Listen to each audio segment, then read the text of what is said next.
This is an interview with Johnny Isakson conducted by Thomas A. Scott on Friday, May the 22nd, 1992 in the offices of the headquarters of Northside Realty in Sandy Springs.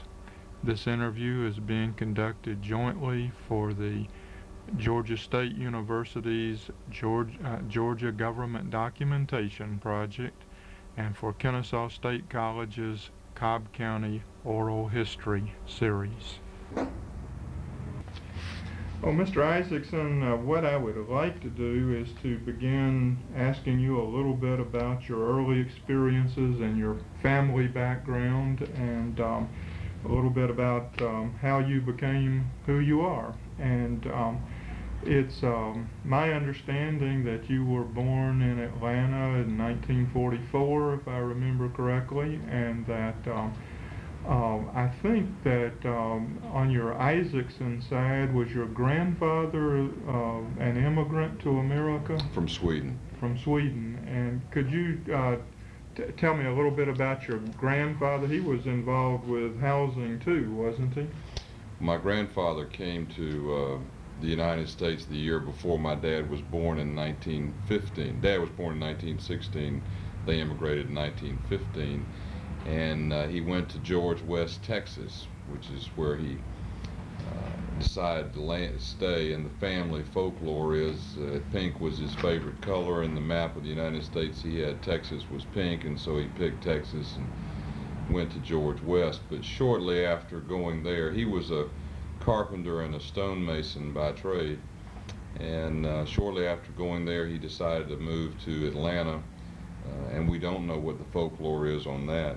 But nonetheless, he did move to Atlanta and went into the construction business, both cabinets and stonemasonry, as well as ultimately building apartment buildings. And he was one of the stonemasons on Oglethorpe University Stadium, which is, if you look at that campus, it's all done in stone.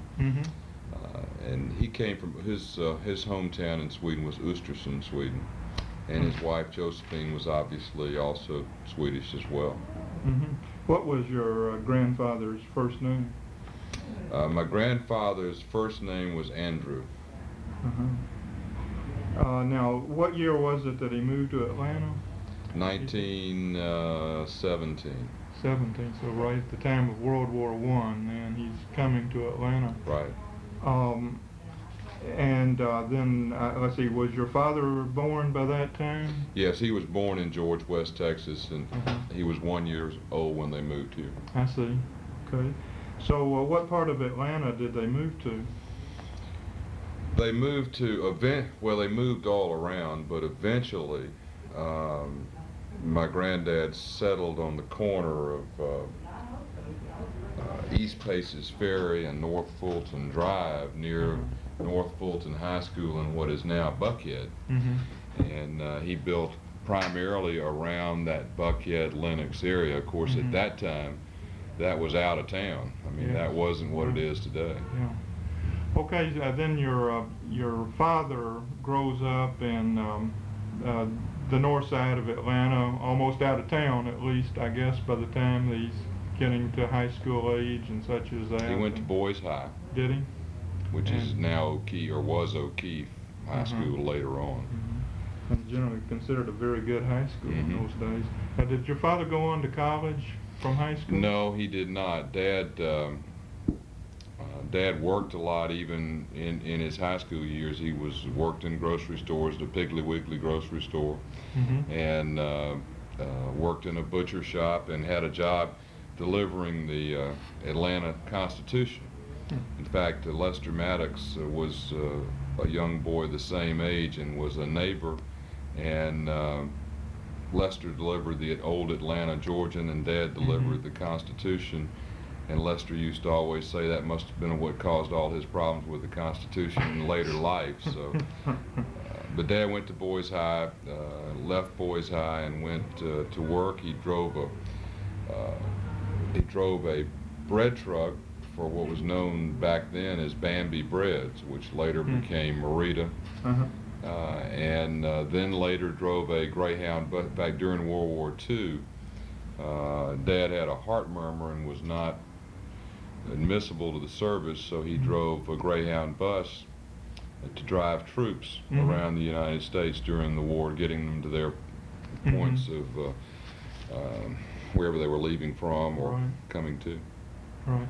Now, after the war, didn't he get into repairing houses, or somehow or other got into the housing business?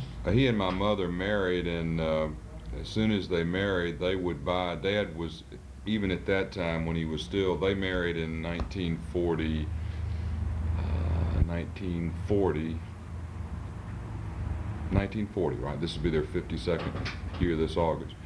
And Dad was driving the Greyhound bus, but when in his spare time he was beginning to work and dabble in real estate, and he would buy a rundown house, and my mother would paint it and make drapes for it and get grass planted and fix it up, and then they'd sell it, make a little money, put that money into another house. And in fact, I think from the time I was born until 1950, which was 6 years, from 44 to 50, we lived in 10 houses. And that really is how Dad started in the real estate business, was buying them and fixing them up. And then he went to work for a company known as the John J. Thompson Company, which was a downtown Atlanta real estate company, and then later went to Hass and Dodd and was with Hass and Dodd until from about 1948 to 1960, and in 1960 Howard Chatham asked him to come manage what was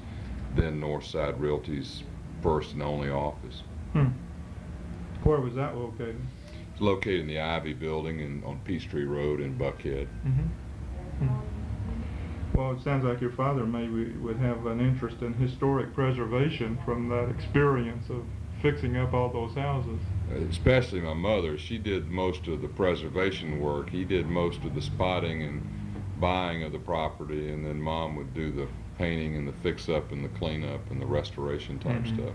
It wasn't of a historic preservation need then, because what would be old housing today in the 40s was relatively newer housing, obviously, at that time. Yeah. Well, then you must have jumped around from school to school, I guess, as well. Well, as a matter of fact, I didn't. In 1950, after we'd moved about 10 times, Dad built a house on East Brookhaven Drive, and I entered grammar school the same year. Went to R.L. Hope in Buckhead, which now is next to the site where the Nico Hotel is. And went to R.L. Hope for 6 years, and then a new school was opened known as Devereaux McClatchy, and I went there for the 7th grade. And back then it was just elementary and high school. There was no middle school or junior high. So after 7th grade I went to North Fulton, and we moved. We lived in the house in East Brookhaven for 10 years, and then in 1960 moved to a house on King Road, which was the same year a new high school known as Dykes opened. And I went to Dykes and was in the first graduating class of that school, and 10 years later it was closed as a high school and made a magnet school. It's now the Sutton Middle School. Devereaux McClatchy, by the way, you may know, was originally from Marietta, the original Devereaux McClatchy. And quite a great man in education. I really don't know a whole lot about his educational background, but his mother kept a diary during the Civil War that I used in my class. Is that right? That's right. Well, I didn't know that. There have been several Devereaux McClatchys, but the original had lost 3 fingers and therefore stayed home during the war, the time Sherman invaded Georgia. And so my students are all reading about Devereaux McClatchy in Georgia history. It sounds as though as you're growing up then you are getting a lot of excellent education at home and what's going to become your career, would you say? Well, I spent a lot of Saturday afternoons cutting other people's grass, houses that my dad would be holding up open on the next Sunday, and he'd take me over on Saturday to do a lot of the yard work so the house would look just right on Sunday. And I had odd jobs. I would walk from North Fulton High School to the Hass and Dodd office on Peachtree Road and changed the Coke machine and wash for sale signs. And so I had a lot of early, exposure in my life to what was his business, which later on is the career that I entered. What kind of values would you say were being instilled in you at home and in school and church and so on in those days that you think might be still important to you today? Well, I don't think there's any question that in perspective or in retrospect of the many values that I think my family instilled on me, the most important one was the value of work and the value of money. We were by no means well off. In fact, when a year after I was born, I had an older sister who died of Rocky Mountain spotted fever because we were living in a house down near Jonesboro at the time, which was really a back house back behind a larger house in the woods on a dirt road.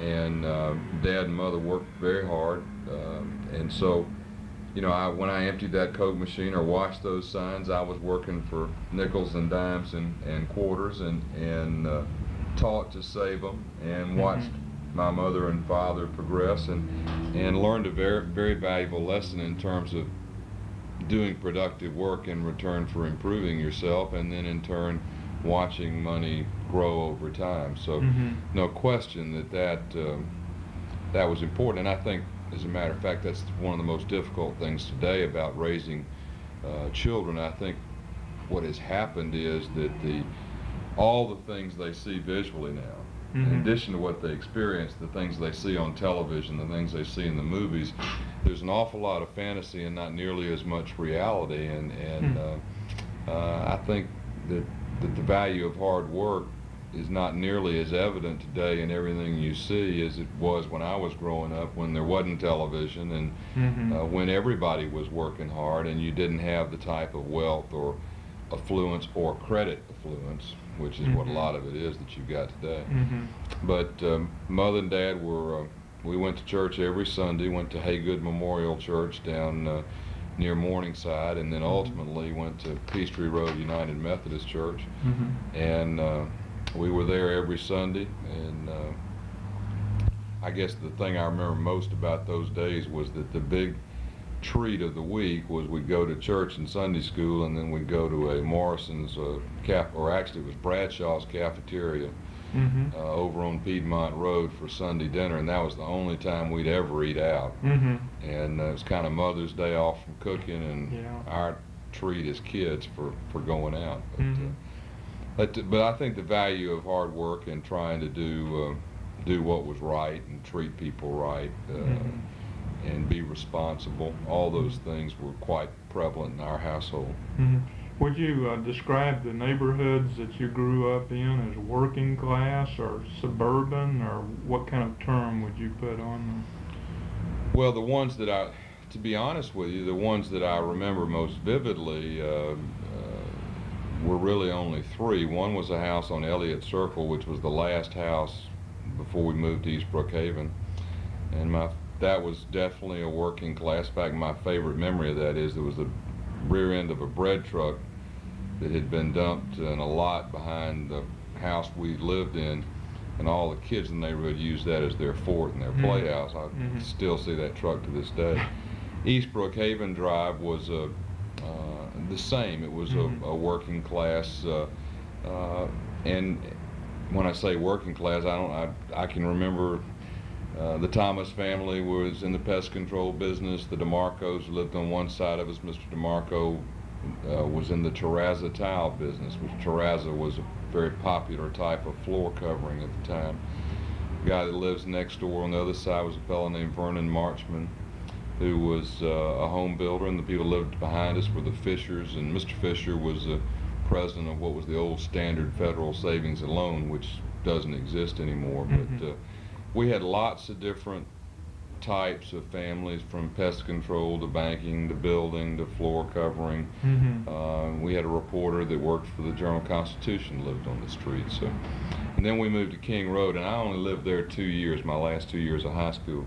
That was more of a suburban, that was when the North Side Drive area, Chastain Park area, was sort of emerging, very much like what East Cobb became later and Dunwoody became later. And it was more of a executive level or management level type of neighborhoods. That was the general work. But then after that, I went to the University of Georgia and then went in the service and then came home and was married not too long after I came back from the service. So the last house I really remember living in the family unit, was the one on King Road. Right. Why don't you say a little bit about your experiences at the University of Georgia? Would it have been about 62 that you started there? 62 to 66. And were you involved in campus politics, for instance, while you were at the University of Georgia?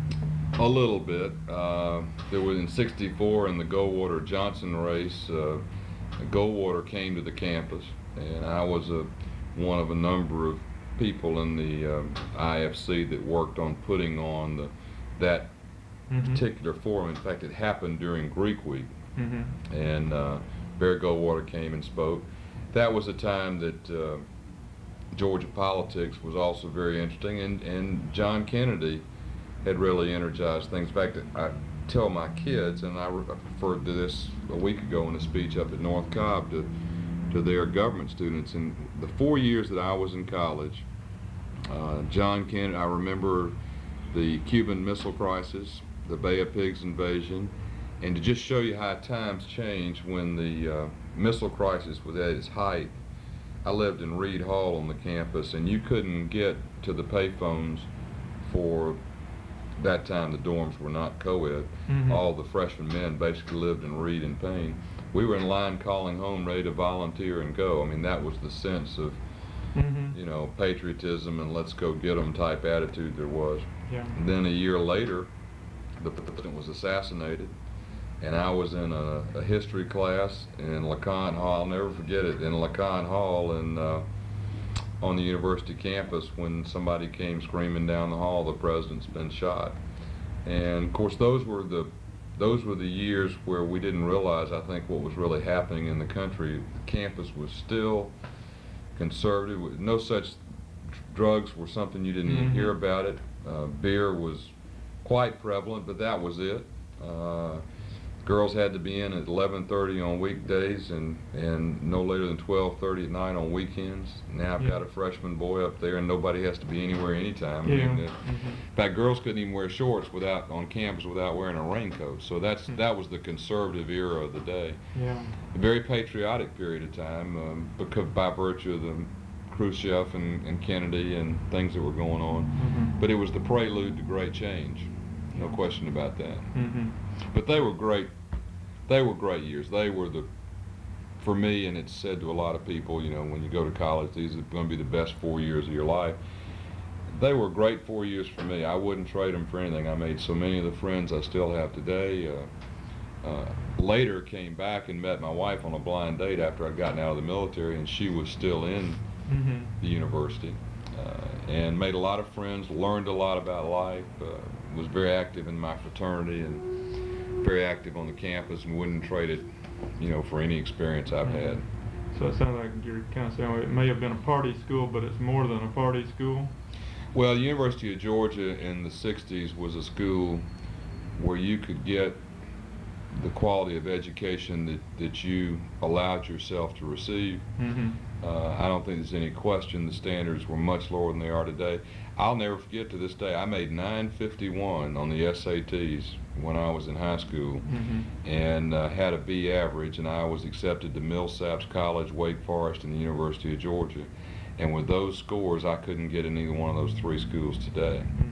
So, I know that better than anybody, because I've just had a son graduate from Tulane. I've got a son at the University of Georgia. The university is much more demanding academically today, but it was a great school then. It's a great school now. The difference, I think, then I think there were kids who could coast and get by. You can't do that today. Were you a business major while you were there? Originally, was in the journalism school. I see. Enjoyed writing a lot, and enjoyed took a lot of speech communication and things like that, but I switched my major my sophomore year to business administration, and that's what I received my degree in. Mm-hmm. Were you involved at all in Republican politics in those days, or did you consider yourself a Democrat at that time? I honestly don't ever recall thinking of myself in association with a party. Candidly speaking, that I remember the two politicians distinctly, one Sam Rayburn, who was the Speaker of the House and a Democrat, and the other John Kennedy, who was a Democrat and president. Obviously I remember Eisenhower, and I remember a lot of other political figures, but the two that stick in my mind that I really had an affinity for, admired or whatever, were those two men. My first remembrance of thinking and declaring myself, so to speak, to myself or publicly party-wise was in the early 70s when my wife and I had been married. Our first son had been born. I decided to get involved to what extent I could politically, and at that time associated myself with the Republican Party, because at that time there was no question, and it proved out to be true later, that the Republican Party and the Democratic Party became parties of significant difference. And I consider myself a moderate conservative, although I hate labels. But there was no question at that time in the 70s that the Democratic Party had gone very much on the liberal agenda. The Republican Party had gone very much on the fiscally conservative agenda. And that was really what threw me into active Republican work in the early 70s. You see a little difference in the parties before the 70s? I don't know. To me, my recollection of the 50s, which were the Truman and Eisenhower years, where Adlai Stevenson was the Democratic standard bearer for 2 elections, and of course Eisenhower was the other standard bearer. There was basically no American social agenda. Politics did not even penetrate the social realm, and it really didn't until into the Kennedy years. Because of that, most all of the political issues were defense, national defense, and economic issues. And I think the parties argued over programs, but not as much over philosophies. There was no question, certainly over philosophies in terms of defense they did, but not so much economics. But with the agenda that Johnson really brought forward after the death of Kennedy, where so many social issues became paramount. And it was also the very early 60s when the ramifications of Brown versus the Board of Education manifested themselves, in fact, in reality. In fact, I tell a lot of folks, I went to I had two black freshman students in my freshman class at the University of Georgia, and I think there were 6 black students in the entire Atlanta public school system in 1960, the first just beginnings of integration. That's right, 61. And that issue went from a issue that was finally decided in the Supreme Court to an issue that was manifested in the public schools, which is even still to this day, I think, the axis around which most people's social interest ends up being manifested through the schools, because that's where their kids are, that's where their kids are growing up, and unfortunately, fortunately or unfortunately, who knows, but kids ended up being the surrogates who led us through the change from a segregated society to an integrated society. A lot of people don't really realize that or think about it, but it was the public schools where that transformation was manifested. And it was 6-year-olds and 10-year-olds and 15-year-olds who went through the practice of actually integrating society rather than the parents, you know, or the employers or anything else, because it wasn't until the 70s and 80s that employment opportunity and many other areas that affected the adult world in fact, were played out in reality. So probably the greatest social transformation in this country, an issue to some extent a war was fought over in terms of the Civil War, and certainly a half a century of court battles ended up beginning to be solved through the public school systems by children living out the reality of integration. I don't want to put words in your mouth, but it sounds like you're seeing this as kind of a negative. Oh no, I didn't mean it that way at all. I think I've always thought that probably was best for the country, as a matter of fact. Unfortunate for education that it had to bear the brunt of the responsibility, but fortunate for the country that young people carried out the reality of integration, because young people, I can remember playing in what was known as integrated high school games, which was an all-black school playing an all-white school, not white and black players on the same team. Right. And I can remember how uptight the parents would be, and the players were the opposite. I mean, it wasn't, it was almost like in many cases, what's the big deal about? And I think that probably for the time was the best thing that could have possibly happened, because the tension in the adult community was tremendous, and some of that tension still exists today. But at least if it went through a young generation, that young generation later became adults and helped to further make those transitions easier. So no, I'm not saying it was a bad thing. I'm saying that it was the significant major social transition of a society took place and manifested itself through youth rather than through adults. In '64, you mentioned that you had played a role in organizing Barry Goldwater's visit to campus. Was your role simply because he was coming, or were you backing Goldwater in '64? Ultimately, I did. And I'm not, to this day, I don't know whether it was the euphoria of actually seeing a presidential candidate overwhelming me, or whether it was the preponderance of the issues. However, there's no question that the '64 presidential election was the forerunner of what has happened in the rest of the presidential elections in terms of the agenda, strong defense versus social agenda, which was Johnson had the social agenda, Barry Goldwater was the strong, the great nuclear bomb, Daisy commercial everybody remembers. Yeah.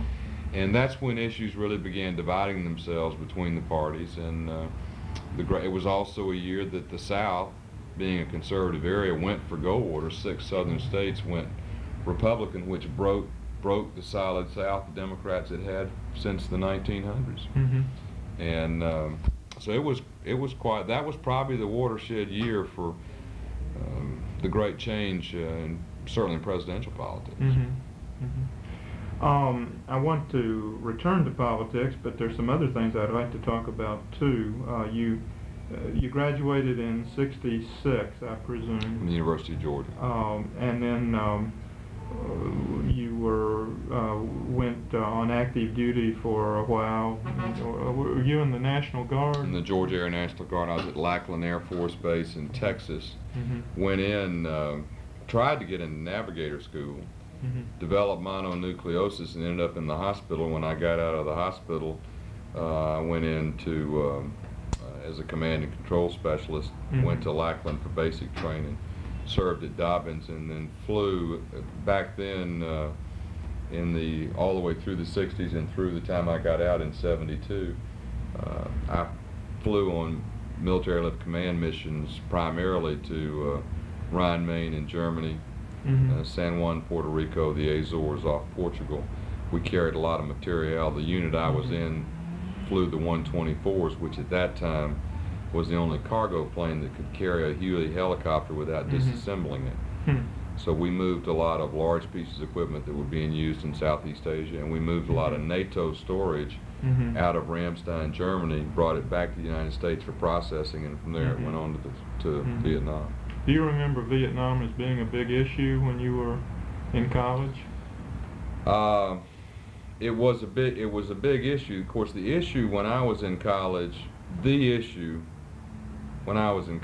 was missiles in Cuba, Mm-hmm. Khrushchev and Kennedy. Mm-hmm. And that was going on my sophomore year. Mm-hmm. Vietnam was beginning to heat up, and of course Mm-hmm. Kennedy was dealing with the issue then of increasing the number of advisors, in quotes. Mm-hmm. It was really the year we were, about 2 years after the year I graduated, that the major troop movements, the major commitment of troops to Mm-hmm. South Vietnam began. And of course later you had the Tet Offensive and the bombing of Cambodia and all those things. But on the campus of the university, I don't remember Vietnam being an issue during those years. Mm-hmm. Very definitely remember communism, the missiles in Cuba, the threat of nuclear war Mm-hmm. being the major Mm-hmm. military thing that was discussed, if you will, or national defense issue that was You know, discussed. Dan Quayle got a lot of flack in '88 for his National Guard service, and I just wonder, from your perspective as a product of that generation, what did you think about the National Guard, or your motives at that time? Oh, I'm glad you asked that question. I'll tell you exactly what was everybody's mindset.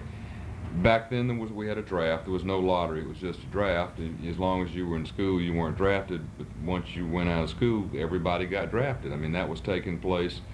That was just a fact of life in the 50s and the 60s. A lot of people think it was just Vietnam, but military service was something that every able-bodied male that wasn't in school and didn't have a physical handicap participated in. I mean, it wasn't like you can't do it. Mm-hmm. It's a matter of which one do you do. And during those, when I went into my senior year, a number of my, back then y'all said mandatory ROTC at the University of Georgia your first 2 years. We had a number of guys that had gone through ROTC. I took the Navy OCS test. I took the Air Force Navigator test. Took the National Guard test. Those were the three things, because you knew you were going to go somewhere. Mm-hmm. So those were the three things I said, well, I'd like to do. I'd like to be a navigator. If I can't be a navigator, you know, I'd like to go in a flying unit. If I can't go in a flying unit, I'd like to go in the Navy. But if I go in the Navy, I'd like to go in OCS. I took the OCS test and did not the number of people trying to get in was so high, Mm-hmm. I didn't make the cut grade-wise. Mm-hmm. Navigator-wise, I got on the waiting list, but before I could ascend, I got mononucleosis and went in the hospital, and when I got out, I ended up being in a enlisted man category in the National Guard.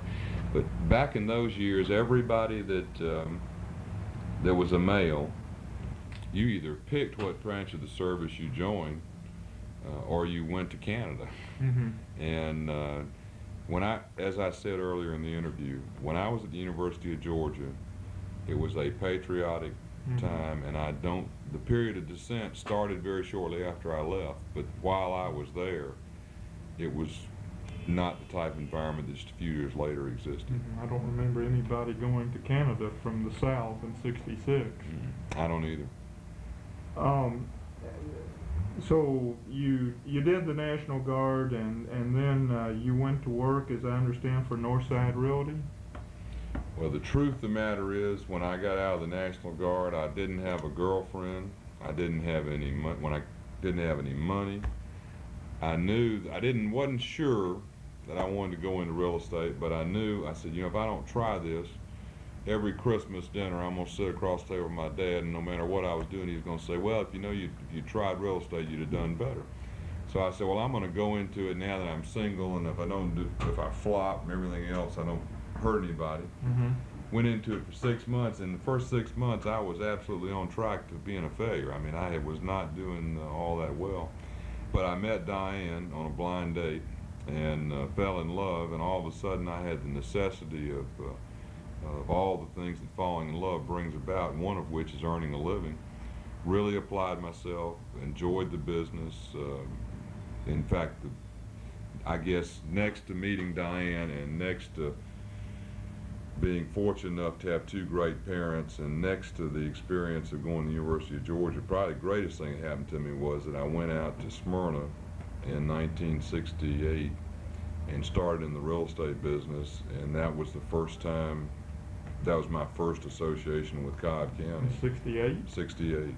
And it was a growing, at that time, Smyrna's claim to fame was it was somewhere near Lockheed. Marietta's claim to fame was once you got past Marietta on 41, Chattanooga wasn't far away. And that was about it. And I came out and was able to start in the business. We opened a little office in Smyrna on the I always used to call it the other side of the tracks from Lockheed, there in the old King Williams building. And that's where I got started. And then Diane and I married in 1968, in the summer of '68. And we lived in an apartment, but we moved into our home in 1972 in East Cobb, and have lived there ever since. Now I'm lost on 2 years. You graduated, I guess, in June of '66. Right. 6 months in the military. That was pretty much in '67, though. I got very ill. Oh, the mono. Well, as a matter of fact, I was supposed to go to basic training in the fall after I graduated. That's when I was scheduled. I worked as a volunteer in political campaigns in '66, mainly a flunky. And they were all Democratic campaigns because there weren't any Republicans running, at least on a statewide. No, these were, I did, unfortunately, he subsequently had to resign from office, but Sam Caldwell, who beat Ben T. Hewitt, who'd been labor commissioner for decades, I did volunteer work for him in the '66 race. The various other folks, my father never ran for office, but was good friends with a lot of politicians and knew a lot of them. I did work for Herman Talmadge, he and my father were good friends, and Herman's been a friend of mine since those days. But then in December, Christmas Day of December of '66, I went off to Lackland and served 6 months, and then in July of '67 went on reserve duty and started working in real estate then. But it was really the fall of '67 when I first started working in Smyrna, and really '68 before we opened an office and got started. So. Okay.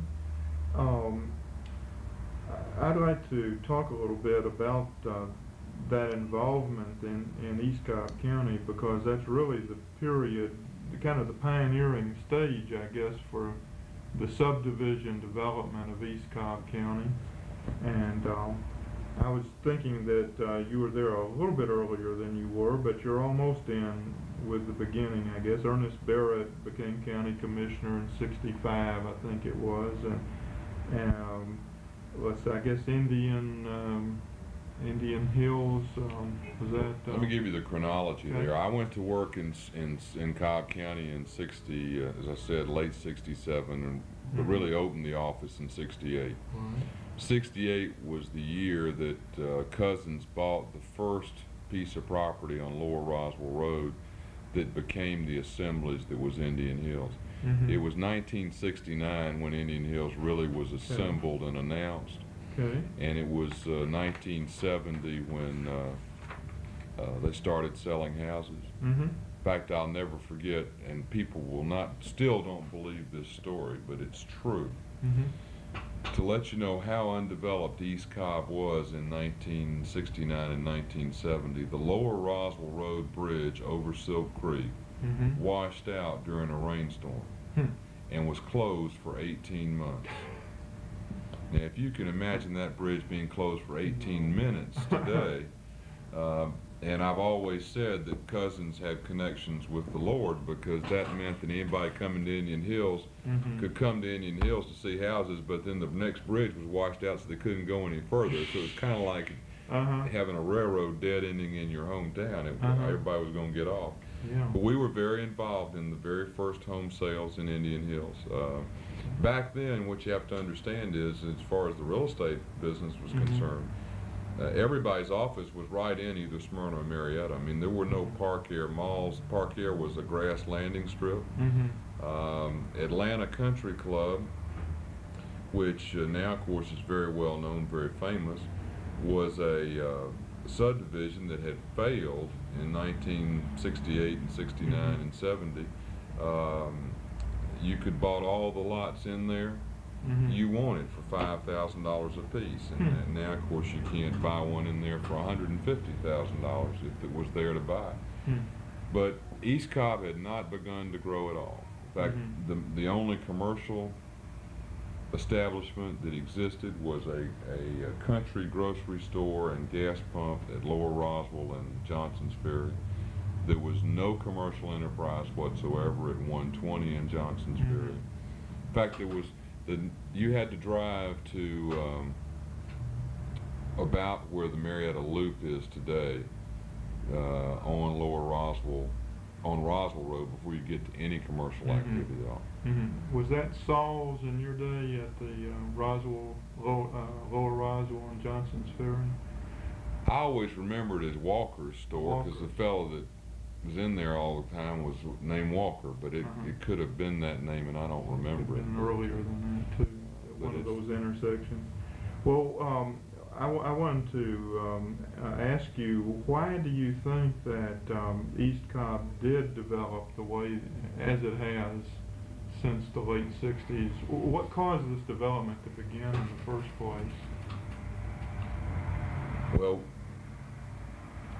there's an old saying in our business that the three things that are the key to real estate are location, location, location.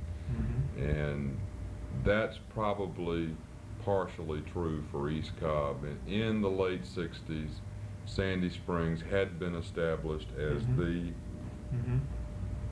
suburban bedroom community. Cousins had done a development known as Dunwoody North, and Dunwoody, which was the seed for the Dunwoody concept of Williamsburg and Grove. But East Cobb was very, very fortunate.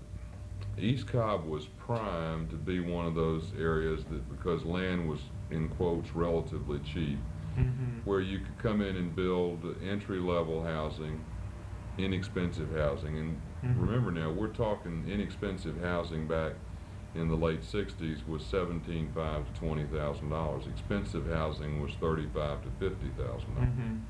There wasn't any such thing as a $100,000 house. What happened though is we had about 4 great things happen all at once, which caused the initial development of East Cobb to be quality development, not just low-cost, attractive development, which I think is why the community developed its stature. And those factors, and not necessarily in any particular order, because they're all about the same. One was Ernest Barrett having the foresight and the intestinal fortitude to sell the bonds to put in the main infrastructure to see to it that if development came, we could treat the sewer, people could have water. I don't think anybody will ever know how much they owe him, but anybody who bought a house in the 70s in East Cobb probably owes Ernest Barrett 50% of the appreciation they had, because what they don't realize is if somebody hadn't done that, you'd have had a whole bunch of houses on septic tanks, you'd have had undersized water lines, and you'd have had a crisis after crisis. Instead, you had a quality system, so you had quality growth. Second major factor is the superintendent of the public schools, a fellow named Alton Cruz. Cobb County, Alton Cruz in the late 60s made the same commitment to education that Barrett made to the infrastructure. And the Cobb County schools became excellent schools quickly. And quality education is a second component to quality of life and community value as far as real estate is concerned. The third great thing that happened was that a fellow by the name of Carl Harrison was elected chairman of the school board and stuck his neck out and sold a major bond issue to build the schools as the community grew. Even though Cobb went for a while having trailers and things like that because of overcrowding, with the exception of only a couple of years, they never had double sessions. They built Walton, they built Dodgen, they built the new Sprayberry. In fact, our company sold the land where Walton is to the school system for $4,500 an acre, which was a steal. We worked with the family that gave the land at Piedmont and Sandy Plains for the new Sprayberry. We worked with them when they went out and found the land on Murdoch Road for Murdoch Elementary, and I could go on and on and on, but Carl had the vision to realize that it didn't matter how good your schools were, if there weren't enough classrooms for kids, or if they were going to school in trailers, you'd get a bad reputation and you'd never get out of the box. And I guess the fourth great contributor to Cobb County, which goes unmentioned a lot of times, is we had a major economic base in terms of Lockheed Aircraft that through those years gave some economic stability as the county began to grow in other areas. So it was an easy transition. But all those things happening piled on being in the right place at the right time. That's really the foundation of East Cobb's growth. What about transportation, that interstates and such as that? Did that help? Well, if you really look at it, the only access to East Cobb County by interstates off Riverside Drive.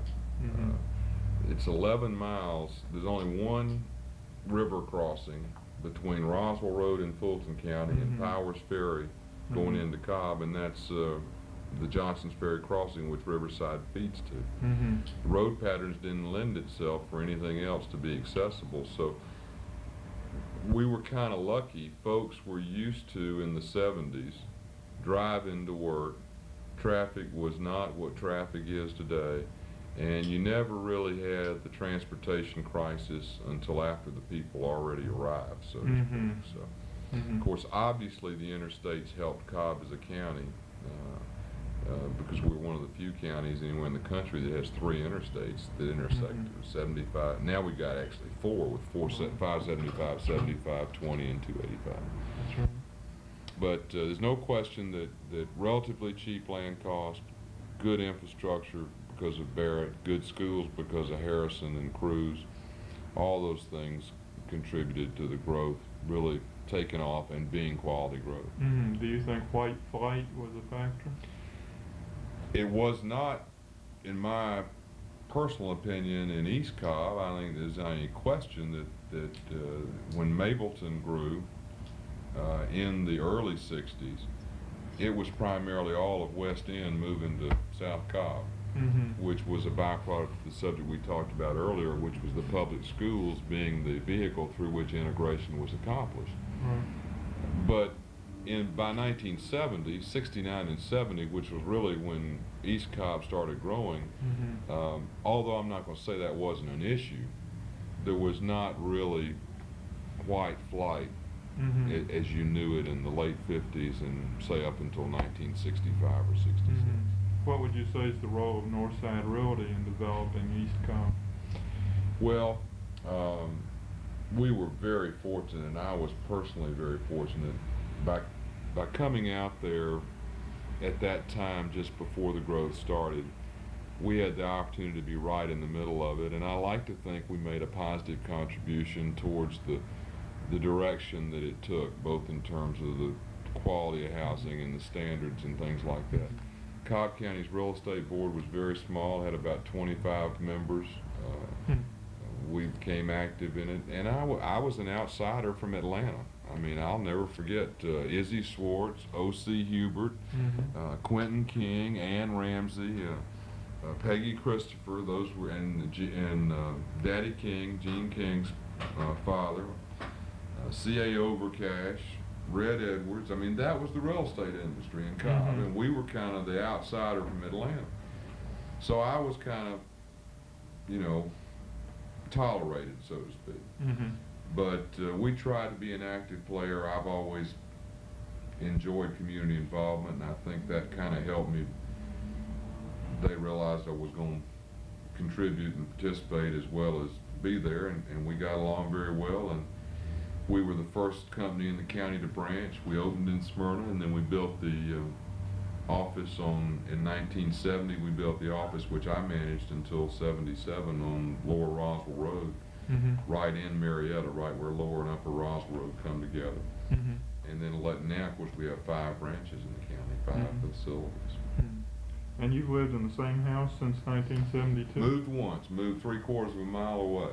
And so I've lived within 3/4 of a mile of the same place in Cobb County for 20 years. How about that? Well, that's kind of unusual in East Cobb County, I think, isn't it? Well, it is, but we never had to move for our kids to change schools. Talk about growth. My youngest son, my oldest son, who was born in 1970, went to 4 schools the first 3 years he was in school. Because it was growing so fast. They were building Soap Creek, Mount Bethel, East Side. East Side was the only school out in the county, and he started at East Side, and then he went to Mount Bethel, and then he went to Soap Creek, and then as he went up, the same thing happened with middle schools. So we never had to move to have excitement. We had a new school to go to almost every year in those years. How about that? I'd like to jump ahead to 1974 when I think you made your first political race. Right. And I think you were running for a county commission from the Eastern District, I guess, at that time. Could you talk a little bit about that race, who you were running against, and what the issues were, and such as that, and why you decided to run? Well, I decided as I mentioned, I'd gotten involved in politics in '70 in the county in the Republican Party, with the exception of George Langford, who was on the county commission back then, and Carl Harrison on the school board. There was no elected Republican. A fellow by the name of T.L. Dixon in Smyrna was the Eastern District Commissioner. There'd been a good deal of controversy about the volume of apartments and zoning decisions that were being made that were affecting the county. The issues of growth were emerging, and I was very much a quality growth person, and so I decided I'd get in that race and run as a Republican against T.L. Dixon. And I got a college degree in about 8 months. The reason I say that is when I qualified, I said, well, nobody ever runs as a Republican, so surely I won't have any opponent. And within a day of qualifying, I had 2 people qualify against me as Republicans, both of them saying that my being in real estate was bad and I shouldn't be on the county commission, when in fact the reason I was running was to have a higher quality of zoning. So, but anyway, and then TL attracted 2 opponents, Charlie Jones and Dudley Field. Everybody thought TL would win. Nobody paid any attention to Republicans. I won the primary. I think there were, if I remember correctly, I won 60-40, and I got 1,200 votes, which I guess means there were 2,000 votes cast in the whole primary. T.L. Dixon and Charlie Jones ended up getting in a runoff because Dudley Field polled a lot of votes. In fact, Dudley almost beat Charlie for second. Then lo and behold, in the runoff, Charlie Jones upset T.L., and all of a sudden the enemy was gone. And the reason I'd gotten in the race, or the way the issue's been formulated, that guy had been beaten the primary. Everybody wrote off the race, but I had a lot of good friends, and we worked hard, and ended up, although I lost, it was a 52-48 split. It was a pretty close race, and I didn't embarrass myself too badly. And I can remember saying, my wife said, well, I'll always look back and be glad I did this, and didn't even think for a minute that I would run again. And within a year, I realized that I had an interest in politics, and I realized I'd invested a lot of time and money, and so I said, well, if something comes up in '76, I'm going to run one more time and try and take advantage of the name recognition. I did run for the legislature and beat a Democratic incumbent. In fact, I was the only Republican in the state to beat a Democratic incumbent that year, because that was the year Jimmy Carter won the presidency, and he was sweeping the state. And that's pretty much how I got in. Who was the opponent that you defeated? A fellow by the name of Chuck Edwards, who had in '74 defeated Travis Duke. And so he served one term, then I defeated him on his re-election bid. How much money did it take to run for office back in '74 when you were running throughout all of East Cobb County? You'd be surprised. It took a lot of money. It took I remember this because it was $27,000, because I only raised 17 by the end of the election. I owed $10,000, which was a lot of money.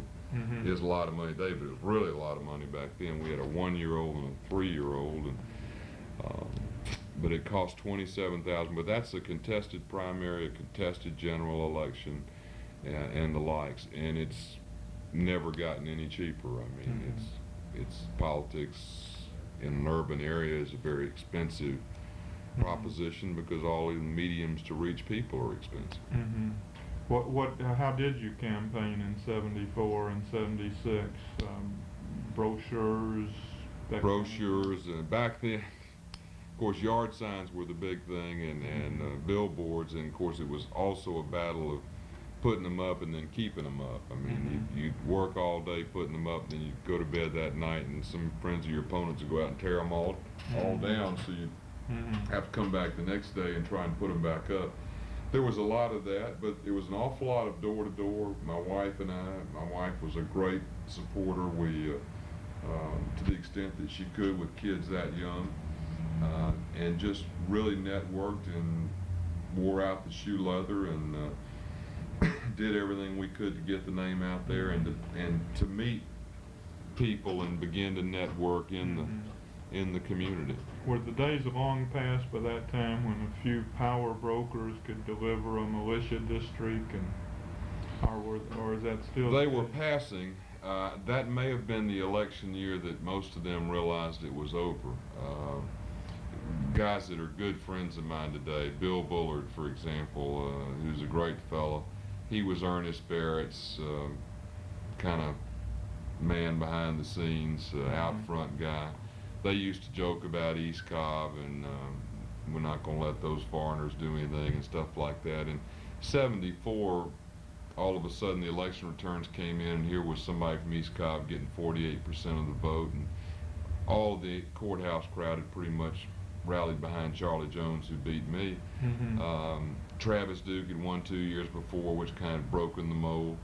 And then in '76, when I won that race in East Cobb, that's kind of when all of a sudden somebody delivering a box, or the old courthouse crowd, it slowly began to lose its control.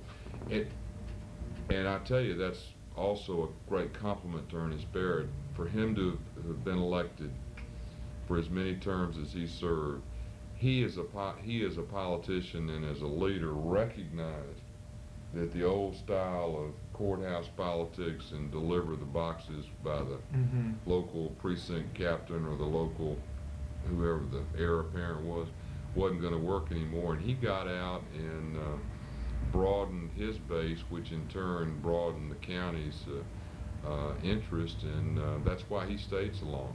He was a real man of the people type of a commissioner. He broadened his base by doing things for East Cobb, or by getting out there and finding out what was going on, and then doing what he saw needed to be done, putting in the utilities and the infrastructure and the road improvements, and that wasn't popular stuff for somebody in Marietta. They didn't see any reason in the world why you ought to put any asphalt any further out than Terrell Mill Road, and certainly not put any water and sewer line. Of course, the big battle then was between the Board of Lights and Water, which was a Marietta utility that provided sewer and water, versus the Cobb County Water Authority. There was a lot of turf type issues going on. There was Ernest living in Marietta, and his strong political support, the Garbus Sams, Bill Bullards, people like that, and yet he was strong enough leader to tell them, we're going to do what's right. He went out there and expanded the county's horizons, and in the turn is one of those 4 reasons East Cobb did so well. Would you say a little bit about the origins?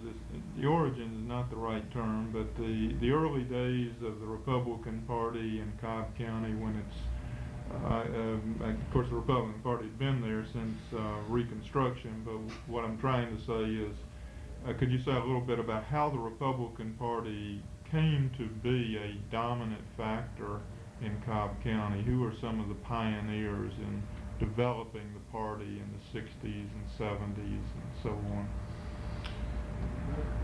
The guy that probably ought to receive the most credit as a pioneer is a fellow named Warren Herron. Warren ran for the legislature as a Republican in the '60s and lost.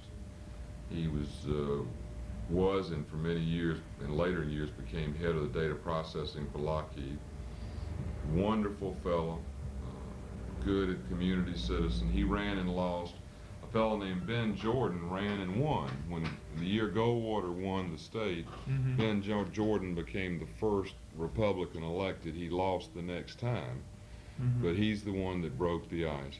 But Warren Herron was the pioneer because even though he ran and lost, he had a lot of respect. He wasn't some kind of recalcitrant from the outside. He was just stirring things up. Stayed involved, became involved in the elections process, later became chairman of the Republican Party. Was the type of person that could attract folks to what then was a new and we're not so sure about thing, if you know what I mean. Yeah. George Langford ran in a special election for the county commission and was the first Republican to go on the commission. Carl Harrison, that was in 1970. Carl Harrison ran in 1970 for the Board of Education and was elected. And in 72, Ken Nix and Travis Duke were elected to the legislature. Nix served 10 years, Duke served 1 term, then he got beat by Chuck Edwards, and then I defeated Chuck, and I stayed there for 14 years. But what happened, but let me mention a few more names so I don't get off track. The Meadows family, Carolyn Meadows, a lady by the name of Betty Ann Rhodes. Betty Ann Rhodes lives out in the Post Oak area, Carolyn Meadows in the Post Oak area. Wonderful, long-time hard workers way back to those late 60s dates, took all the flack. I mean, you took a lot of flack being a Republican back then. You know, the first time I ran for office, in fact, I think probably the first 5 elections, I didn't even put Republican on my signs, even in the primary. And the theory behind that was, well, the people who know you're a Republican are going to vote for you, know that anyway, but there's a lot of folks out there who might not vote for a Republican who, if they don't realize you are one, might give you a chance. So you had to run that type of defensive politics. But with the election of Ken, the election of Travis, then in 74, in fact, the scenario was that Nixon 72, Duke in 72, Carl Harrison, when he left the school board, ran and won, beat John Porterfield for the legislature in 74. And I won in 76 and became the 3rd one in the legislature. And once we had 3 of the 8 legislative representatives, we had enough, we had to be reckoned with. And Ken and Carl, both fine men and who were really sincerely interested in the community, and I like to think I had the same interest and quality, and they really had to deal with us. And once 3 of us had been elected and then re-elected, then more people started running as Republicans, but all of us won. And this, by the way, will be the way Democrats will take back over in the future. The party on the outs, the minority, significant minority party, wins out of the apathy of the party in power and the crisis of a crisis of the day. The Democrats had so much control that, and they could control so many boxes, and they had that security of re-election that they took for granted how concerned people were getting with too many apartments being zoned, how people were getting concerned with the quality of schools being built in East Cobb versus what was going on in Marietta, and we rode those issues. And we rode the fact, Ken lived in Smyrna, Carl lived up in northeast Cobb in the Elizabeth area, and I lived in East Cobb. Everybody else who was in elected office lived in the city limits of Marietta just about, and a few in South Cobb. And so we ran, you know, on that, it's time we had representation. We seized issues that you could hang around the majority parties, some of them legitimately, some of them more politically than legitimately, in all candor. And then we won, but just winning doesn't mean once you've won you're going to stay there, because as I said, Ben Jordan ran, was beat the next time, Travis Duke ran and was beat the next time. But Carl and Ken and I in the House, and a fellow named Haskew Brantley, who lived in Fulton County but represented Cobb in the Senate, we forged enough of a alliance, stuck together enough to where we were a force that had to be reckoned with, and three of us served together, I think, for 8 years. At the same time, then Carl went to the Senate, Ken went on to be a judge. I stayed in the House and became minority leader. And I think those people began to say, hey, you can win as a Republican and then you can get reelected as a Republican. So slowly but surely we attracted the type of quality candidates. And then in the 80s, very honestly, we had the great 1-2 punch of two popular presidents in Reagan and Ford in terms of landslide elections. And the Republicans that had been elected in the late 70s and early 80s really were delivering for the county. The schools were improving and getting a reputation. We were working for improvements around the county and things like that. Of course, one of the things that comes with the trappings of power is the responsibility of results. And when Earl Smith was elected chairman after Ernest Barrett stepped down, we controlled the county commission and soon controlled the legislature. And with that power, as I said, came responsibility. So those things we used to have to be able to hang around the other party were now around our neck. I think trying to be as objective as I can, I don't think there's any question that the change improved many areas that needed improving. But then again, some of the turnover you've seen happen in the last few years where Democrats have taken back Republican seats, probably the root of that's the apathy of power that some people took for granted. You have given some indication of how the Republican Party came to succeed in Cobb County, being the outs against a Marietta-dominated group that seemed to have all the power. Are there other factors that you see, maybe general changes in society or whatever, that you think explain the growth of the Republican Party in Cobb County? Well, in Cobb County, its growth has probably been spurred by the fact that those newcomers that came and moved in this growth we discussed in East Cobb were newcomers from outside the state of Georgia that moved from areas where Republicans and Democrats ran competitively, and this old business of having one-party politics they weren't used to, and they didn't know any better, and they'd go to the polls and cross over, or they'd turn out and vote in a Republican primary. That was a major contributing strength. I mean, even though we won some races over hanging a crisis around the party in power, sustaining those with re-election only took place as you built a party base, and that party base was built primarily with newcomers. We also had the asset of having the asset of the landslide Nixon election in '72, and then the liability of Watergate in '74, which certainly set us back. And then we had the state suffered. I'm talking about Republicans now. When Carter was the favorite son, and of course swept Georgia in '76. That's why Georgia today is still behind the other southeastern states in terms of number of Republicans elected. Jimmy Carter's election kind of stopped the growth of Republicans in its tracks. He was president for 4 years. He was a Georgian. You not only had the majority party of the state, but you had the leader of that party in the United States from your own state. And while Tennessee, Alabama, Florida, other states began electing Republicans, the Democrats were re-entrenched.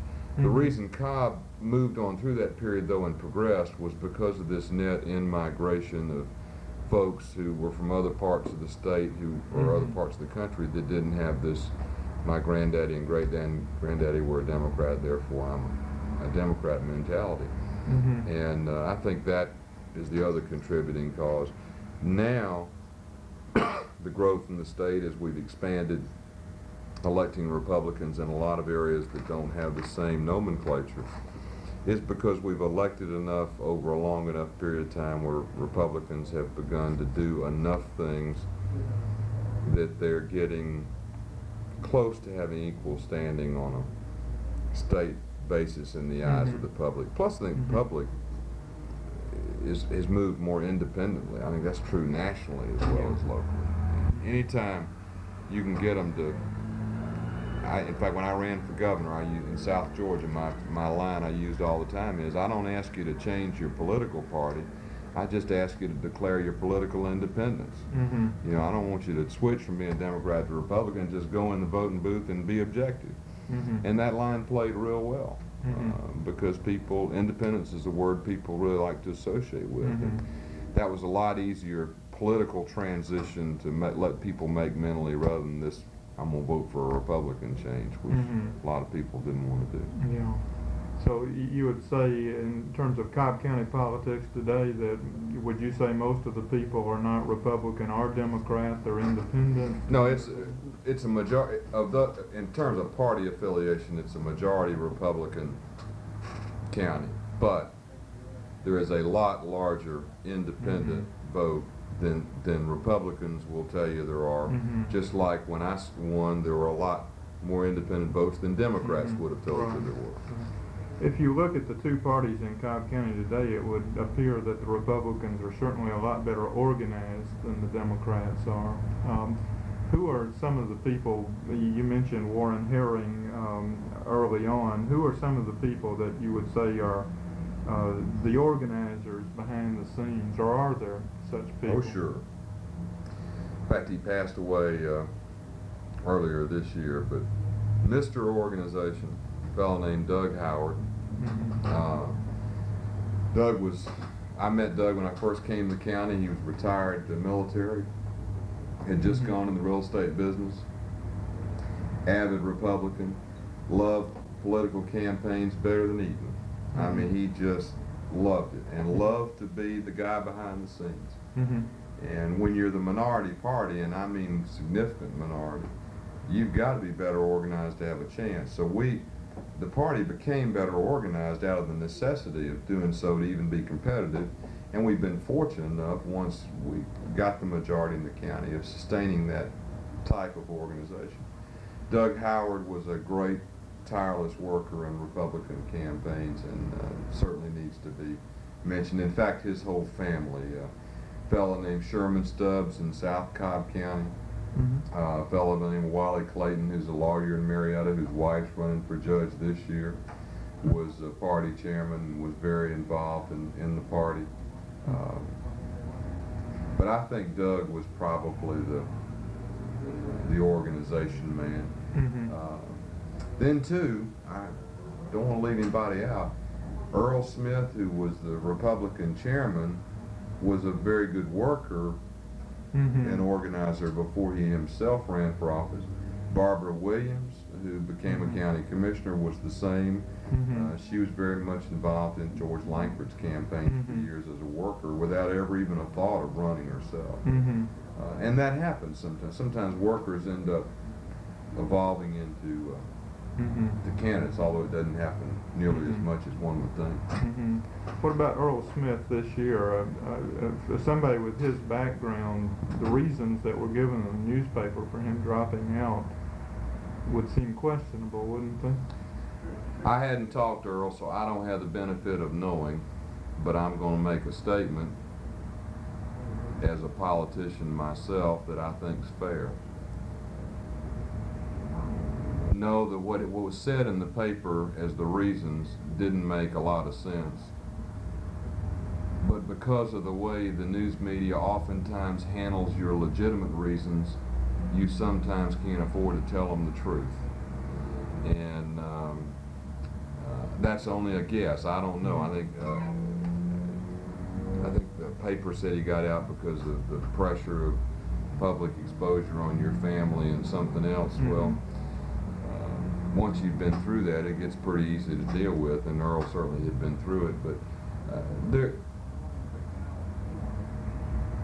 you go through some tough personal processes running for office that you really can't afford to talk in public about. The effects on your family, the effects on your children, you know, the effects of picking up the paper every day and reading somebody's opinion of you that may never have met you, but just decides because of your party or because of an issue that you're something they don't want. So, and sometimes that gets too hard to deal with. So I don't know what the reasons were, but the years he served the county well. was a great transition for the county for Ernest Barrett, from Ernest Barrett to another administration. Why do you think that he was defeated? He made the fatal mistake. He meddled in somebody else's race.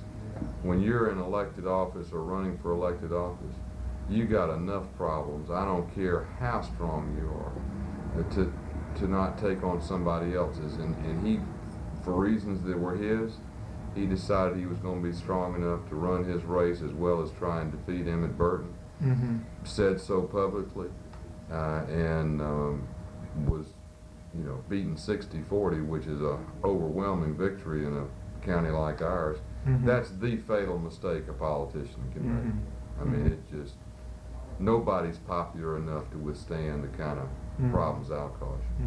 Was Emmett Burton a long-time Republican or a No. Changeover? No.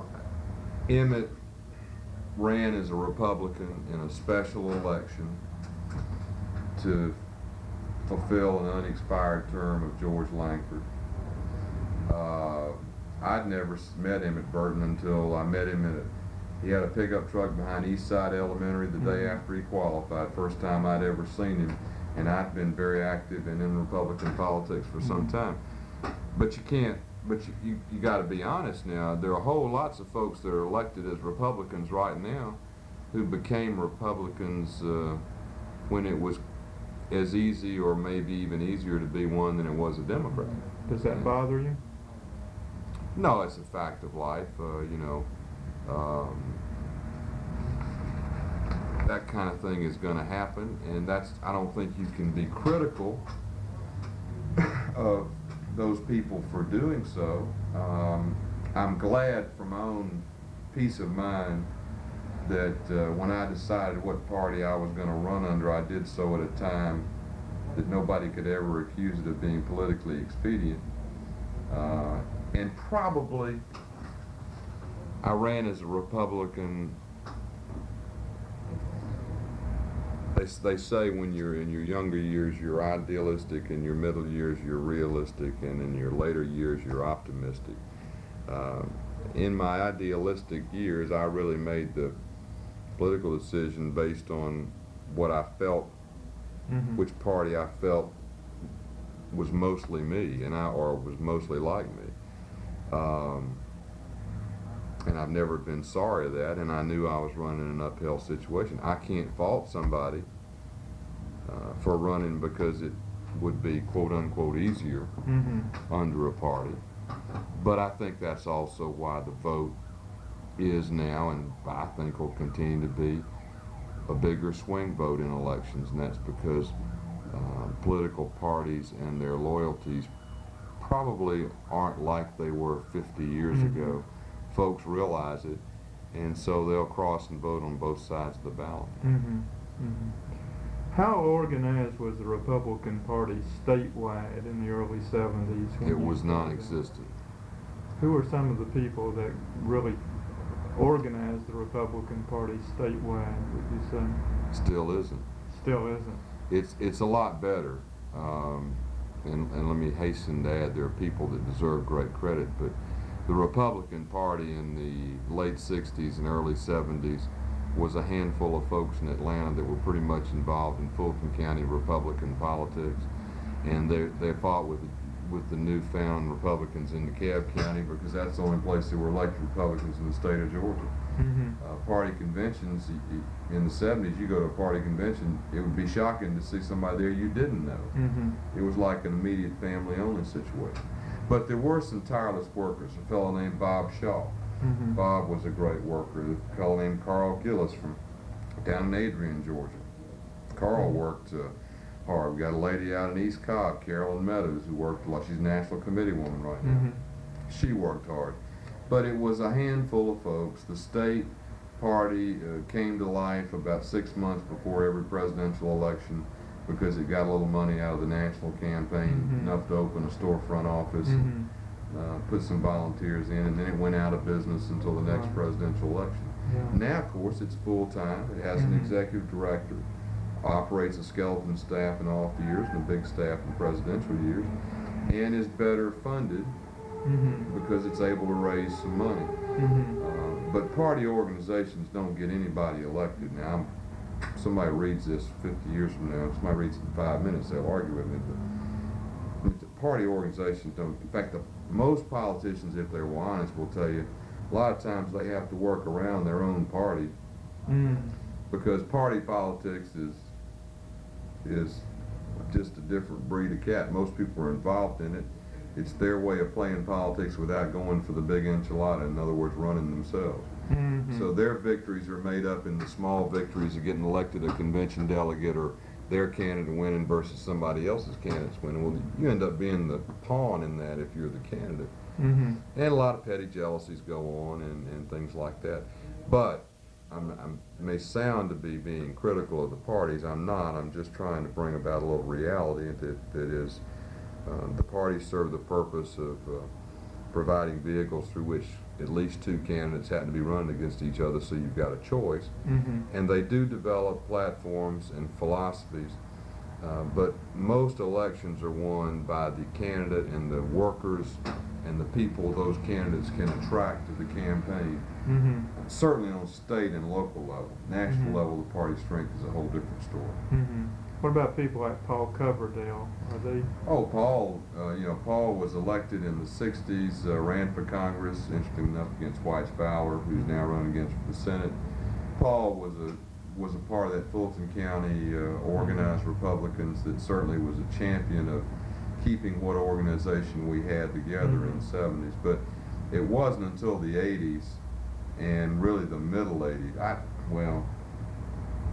I'll say back as early as Reagan's election, for that entire decade, we got fairly well organized as a state party.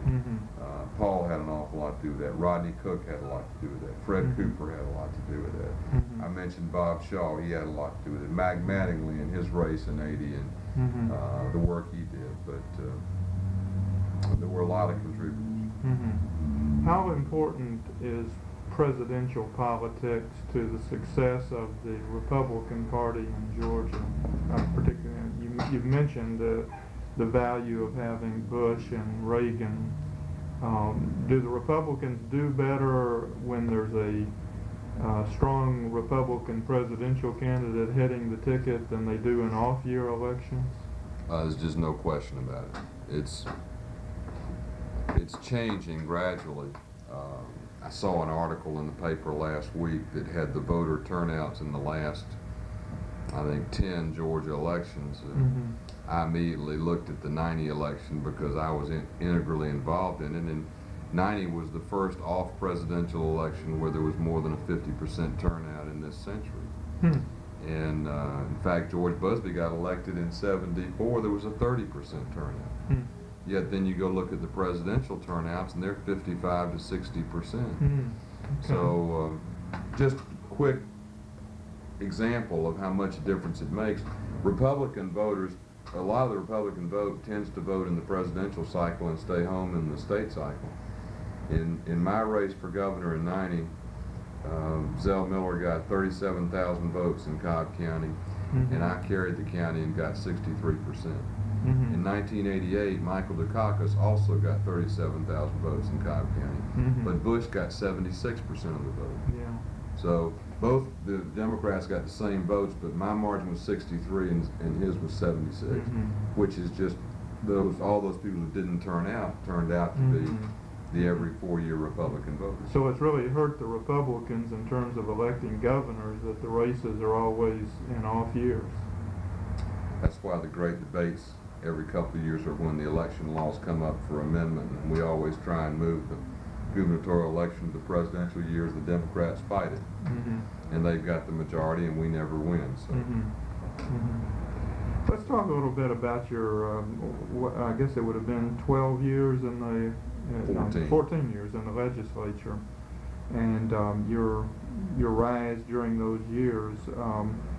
When you got there, as you were describing it, you were saying you would be the third of the Republicans from Cobb County of the 8 in the delegation, which gave you some strength in the delegation at that time, and yet statewide, there weren't and aren't very many Republicans in the legislature. How did you get anything accomplished, or did you feel that you couldn't accomplish anything in the legislature?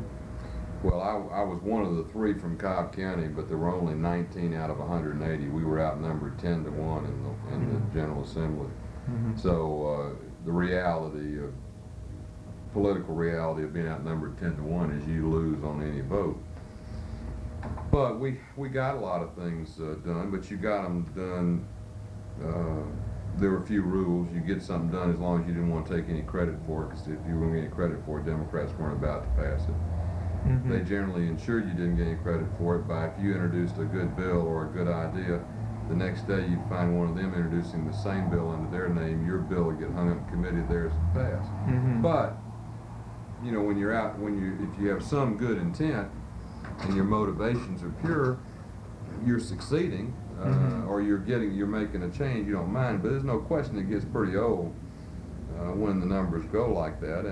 But we worked hard, and the party grew. And when I left 14 years later, instead of being outnumbered 10 to 1, it was 6 to 1, 36, actually 5.5 to 1. Yeah. We had 36 Republicans, and we formed some coalitions that could get us enough votes to sometimes block some things. So from a political standpoint, our victories were few and far between, and many of them were moral victories. On the same token,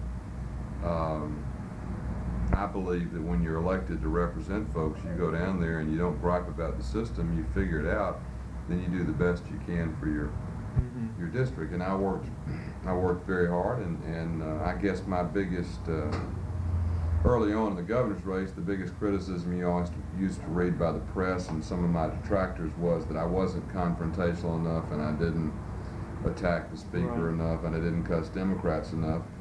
Well, I make no bones about that being an absolute accurate statement, but instead of being a negative, to me it was a positive, because I gave myself a chance to have enough credibility to try and represent the people I represented, and bring folks over to my side, or to the side of whatever it was, whether it's trying to get an appropriation for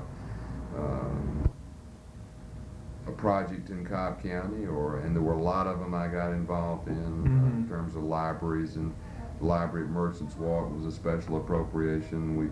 Roy Barnes and I worked together and got the state approval that ended up resulting in the DFAX building, the children's shelter built.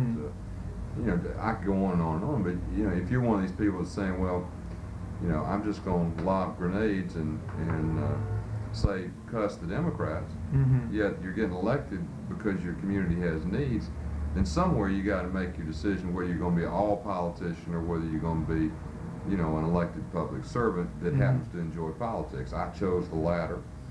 And I mean, I could be confrontational as anybody on a political issue and you know, debate you till the cows come home, but sometimes you carry that so far you render yourself ineffective, and I saw a lot of people do it. Did you see any real difference between Republicans and Democrats from Cobb County in the legislature? I mean, you and Roy Barnes, you and Joe Mack Wilson, was there a distinctly different philosophy between Democrats and Republicans among the office holders? I wouldn't say there was too much of a difference on fiscal issues. The Democrats were pretty conservative on fiscal issues, and so were Republicans. But we definitely, I mean, anytime a labor issue came up, the Democrats all went with labor, the Republicans all went anti-labor or union. Anytime the Democrats had to rally behind one of their standard issues, whatever it might be, it'd break along party lines. But no, you know, you couldn't say that they were a liberal spending bunch. I'm talking about the Cobb County ones. They were pretty fiscally conservative. We had some great fights and some great arguments. I relish some of those memories of some of those days, and most of them ended up being over. We were fighting to everywhere we could to have a more inclusive county charter and various boards in the county to give Republicans a chance to be a part, and they were working equally as hard to make it as hard as possible for Republicans to make any headway, and that's where we had our greatest fights. I guess Joe Mack and I may have had more differences than anybody. He very much was an anti anything to have to do with Atlanta.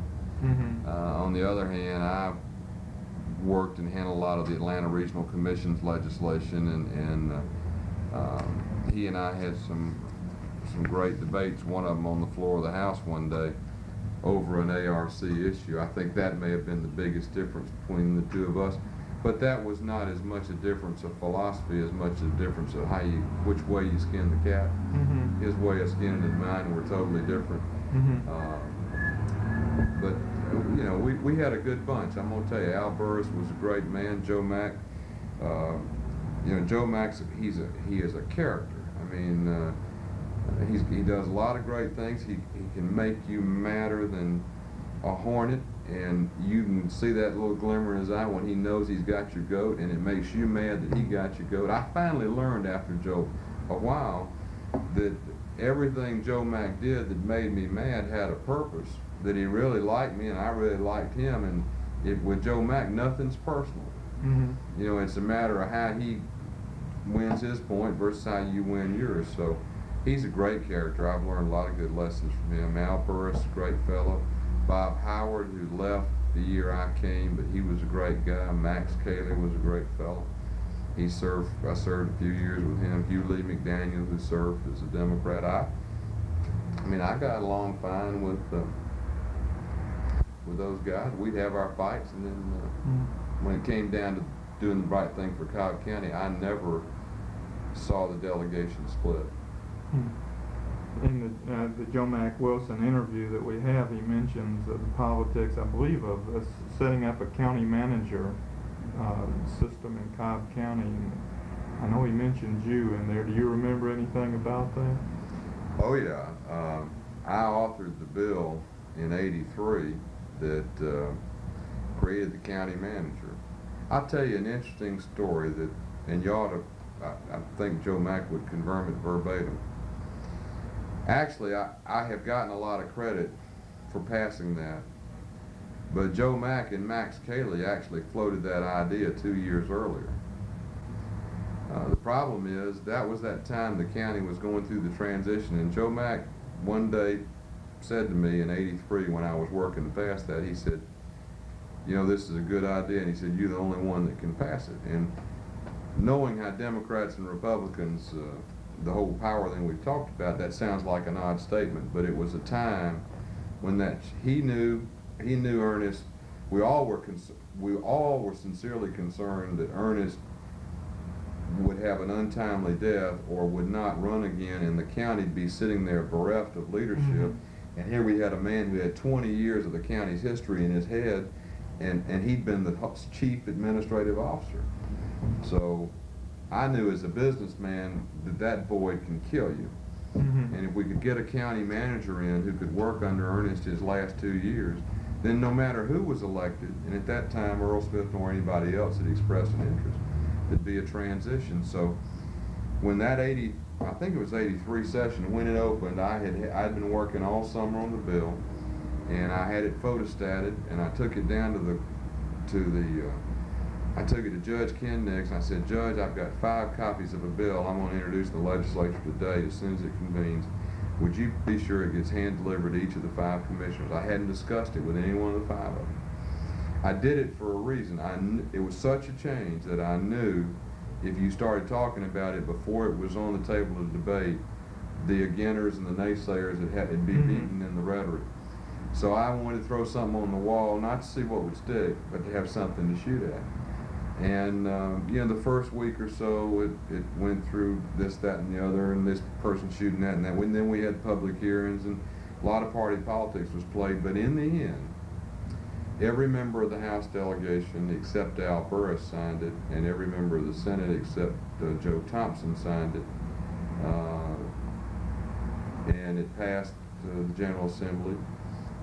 But again, until Ernest Barrett said about 2 weeks before the end of the session, Ernest and I had been meeting, by the way, at night, talking about it. He knew it was not a get Ernest Barrett deal. Yeah. But it forced Ernest to come public with what was on his mind indirectly.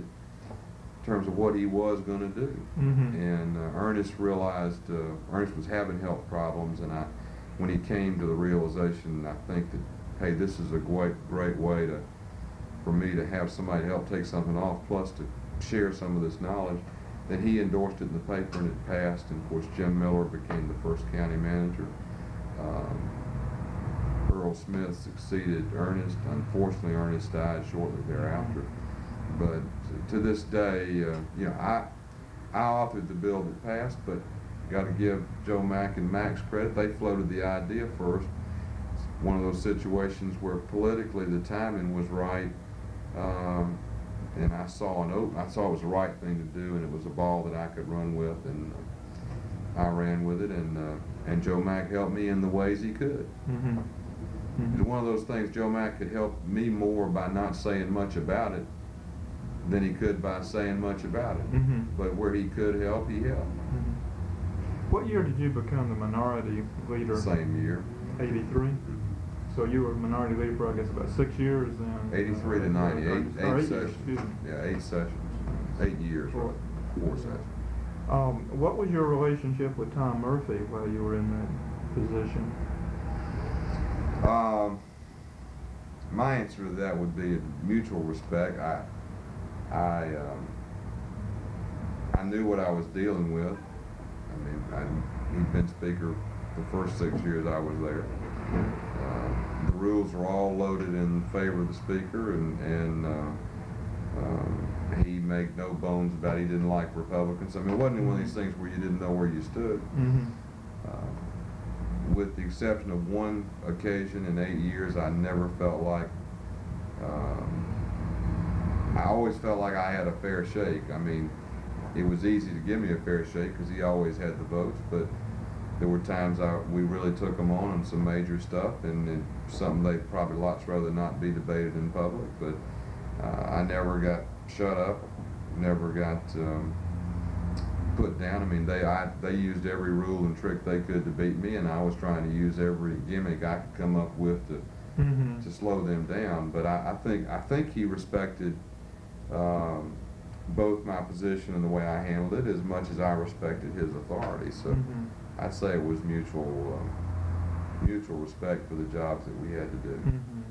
But in effect, he had 80% of the legislature, and he always won. He always won. However, I tried to pick and choose the debates that were public.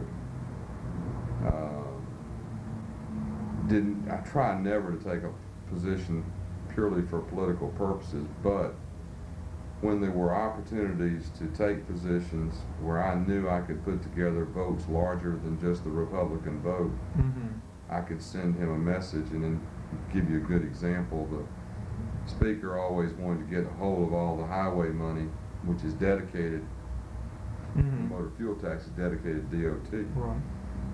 The DOT is run by a separate board. The Speaker really didn't control it like he wanted to. And that was an issue where I knew I could get Democrats to side with me, or I could side with Democrats who didn't want the Speaker to get his hands on it either. Right. And there were a couple of years there when that issue came up both years, and I was the point man fighting the Speaker, and he was the point man trying to pass the putting of the DOT funds in the general fund rather than in the DOT. He won both times, but both times I got more Democrats voting against it than Republicans voting against it. And it sent, I mean, that message went out, hey, you know, he can get more than just the Republican vote. In fact, one time we got 78, which was only 13 short of a majority. And I tried to send, the only message is Murphy understands. Murphy is kind of like the mule in the 2x4. Unless you get him with a 2x4 right between the eyes, you're not going to get his attention. And the 2x4 for him is votes. So I tried to be selective when I really tried to take him to the mat, because he's not the kind, he had too much power to just play petty politics. And I also tried to be responsible. I mean, there were times when there might look like. Did you want to take a break or anything? No, I'd rather. What time are we going to finish it now? Well, we're on the last tape. The back side of the second tape. If that be all Sure. right. I got about 30 more minutes. Okay. Okay. You were talking about Tom Murphy. What about how accessible was Joe Frank Harris during those years? Well, he was very accessible. Joe Frank was a pretty laid-back fellow. Mm-hmm. He and I served in the House together, been friends. Murphy pretty much called the shots, especially, Joe Frank was his own man, but Murphy was the Democrat you had to deal with. Mm-hmm. Why don't we begin to talk about your 1999 gubernatorial campaign? 1990. Excuse me, 1990. It's too late in the afternoon, I guess. But first of all, why did you decide to run, or maybe who was involved in persuading you to run in 1990? Your first question was the right one. I Okay. decided I'd like to say there was a great groundswell, people beating the door down, but I had thought about when Larry McDonald died. I almost ran for Congress in '83, but my children were very young. I didn't want to be a long-distance father. I had served long enough then to realize how much a commitment just a legislative race was. Mm-hmm.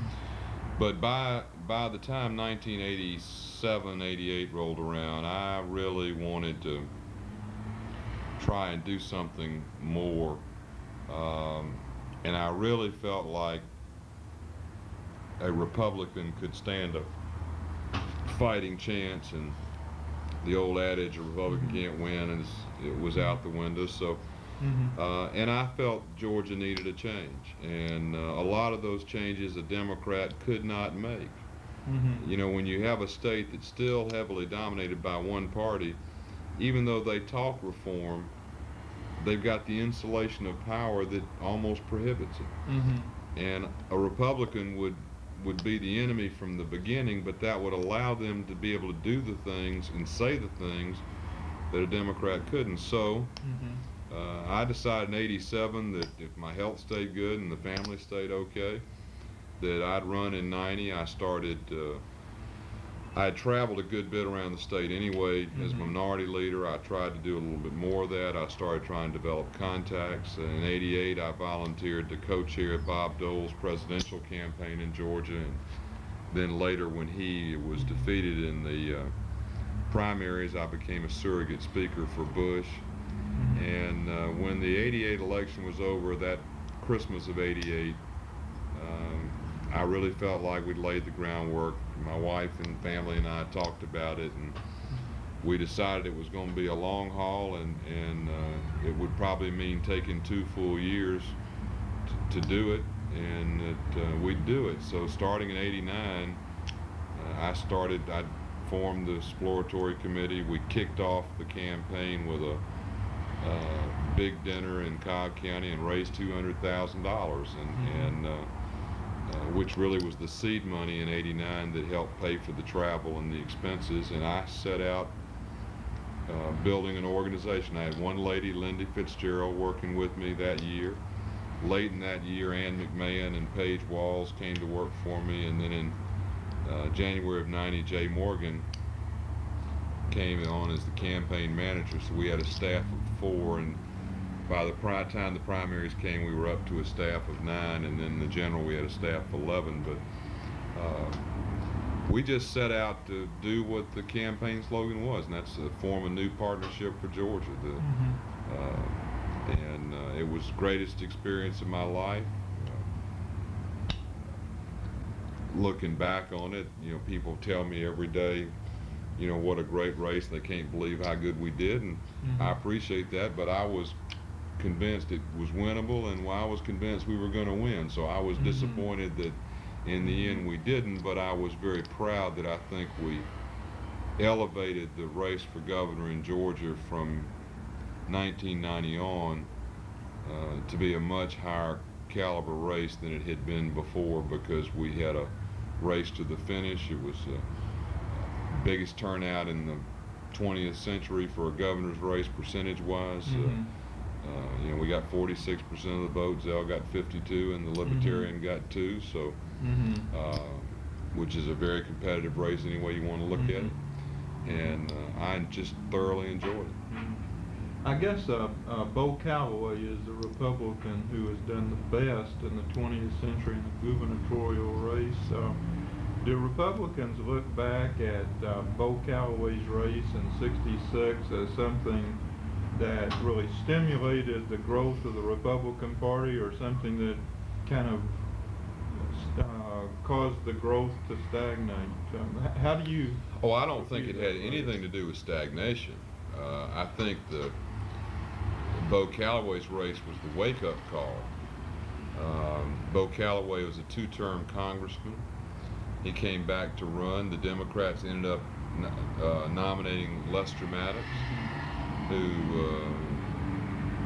was and is to this day a very controversial, colorful figure. Ellis Arnold, a former governor, decided he didn't want Lester to be the only Democratic standard bearer, so he ran, and his, I think he got 11%, I forgot 8%, whatever it was, but his percentage, of course, prohibited a majority, and the election went to the General Assembly, and they elected Maddox, even though Calloway, I've forgotten exactly what the margin was, but Calloway had really gotten the most votes, but he'd fallen short. And it was the Republican wake-up call. Unfortunately, that race had, the unfortunate thing about that race is it wasn't followed in 70, 74, 78, or 78 by a formidable race. And I say formidable, let me quickly add, Hal Suit ran a very credible campaign in 70 against Jimmy Carter. But Machine Gun Ronnie Thompson was the candidate in 74. In 78, Rodney Cook was a candidate, stalking horse candidate. It was really 82, 16 years later, when Bob Bell ran, before you had another, I say, totally committed challenger to the job. And then, of course, unfortunately, Bob was beaten by Joe Frank 63-37, almost 2-1. And that set everybody back again.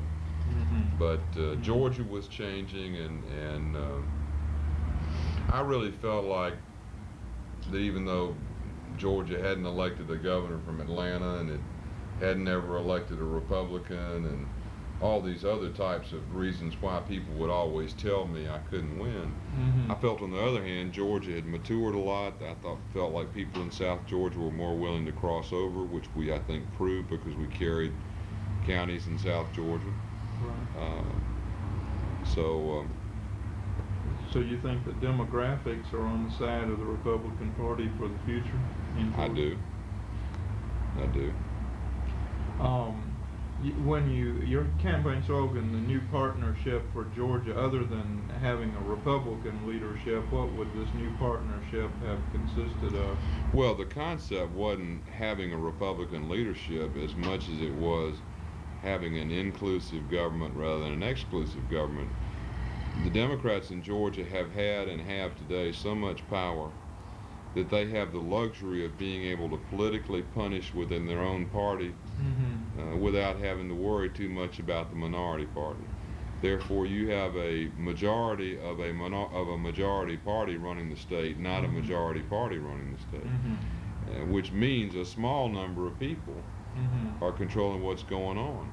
And the point I tried to make in that race was that rural Georgia was held hostage by the Democrats. They send them a grant, tell them to come on back and send us back one more time, and we'll send you some more money. Nobody was working for economic development. The blacks in Georgia were pretty much a captive of the same type of a mentality. Republicans were disenfranchised. The whole idea was to open up the process. In fact, I don't mind telling, I don't think I've ever told anybody this, but this is a perfect time to do it. I had a notebook that I had throughout the campaign sketched out the things I would do the day after the election when I'd won. And one of the first thing I was going to do was I was going to announce who I intended to ask to be my floor leaders in the House and the Senate. And I intended to ask Republicans to be the governor's floor leader in the House and the Senate, but the assistant floor leader to be Democrats, and at least one of them be black. You know, that, and I was going to do that for one very simple reason, to send the message, okay, the Republicans won the governorship, but we talked about a new partnership, so I'm going to try and throw out the first, not olive branch, but the first demonstration of what, in actions, what I've talked about in words, and to try and, you know, break down this mentality of us versus them and build a new coalition. And that would have been a great day and made some great news. Of course, it didn't happen. I've never told anybody that's what I was going to do. That's, you heard it first here today. But that's the type of thing that I was going to try and do to bring about a more open process, competitive process. You mentioned that you think that the Democrats have really ignored blacks, and when we think of inclusiveness, I guess blacks and women and what have you, we think of as those, along with the Republicans, that have been traditionally excluded. And yet you didn't do very well among black voters. Republicans generally don't do very well among black voters. What do you think it would take for the Republican Party to do better with black voters? In all candor, it's going to take a major foul up by the Democrats. I am convinced after that race, I got 8% of the black vote and Zell got 92%. During the entire campaign, race was never an issue. A few times ancillary issues came up, but I went to, answered their questionnaires, went to their forums, actively solicited their support, had black employees on the staff of the campaign. And by the way, that was not for tokenism, that was, again, to demonstrate through the way I was running the campaign, the way I'd run the governor's office. But when it came to the election, when 92% of them vote for the other guy, and there's not, and race is not an issue in the campaign, and you have sincerely campaigned in that community, then you need to understand how powerful the tie to the Democratic Party is. So I don't think the Republican Party can take the majority of the black vote away from the Democrats. However, I think the Democrats can make some serious mistakes and begin to lose it, and I think that erosion will take place. Right now, most of the issues that I see and the reactions to those issues by politicians when the issues involve the black community, unfortunately, I think the black leadership in many areas settles for token rhetoric and token response by the Democrats, and looks suspiciously on any Republican initiative, and therein lies the problem. And I would have to say it's going to take a major incident to break them loose. I was thinking that if you got 8%, blacks make up a little bit over a quarter of the people in Georgia now. If you could have gotten, say, a third of the black votes, you may have won the election. If I could have gotten 18%, I would have won. Is that what it would have taken? We knew if we could have gotten, we thought that 15% would do it, based on statistical analysis early on. As it turns out, 18%, based on the way the vote turned out, would have done it. Have you done any polling or whatever to indicate what kind of people the 8% were that voted for you? No. was wondering in terms of economics. I would think as blacks, if blacks do increasingly become incorporated into the affluent American society, that like other groups that have moved up in the world, they might be more attracted to the Republican Party. Do you think that would be true? I hope so. I think the Republican Party's got a responsibility. Don't take my remarks totally. Let me not amend them, but let me amplify. Anytime you're trying to woo any segment, let's forget about race for a second. You're going to have to show a sincere interest and make concrete advancements, if you will, in areas of interest to those people. And the Republican Party has a responsibility to do that, and I personally think, particularly in the Bush years, that's been done. More so than maybe the Reagan years. But you can't promise the black leadership, by example, what you can't out-promise the Democrats based on what the black leadership's agenda is. And if you did, as a Republican, I mean, you would lose your base. Your base, not that it's a racist base, but that it is more of a business-oriented base than the Democratic Party's base.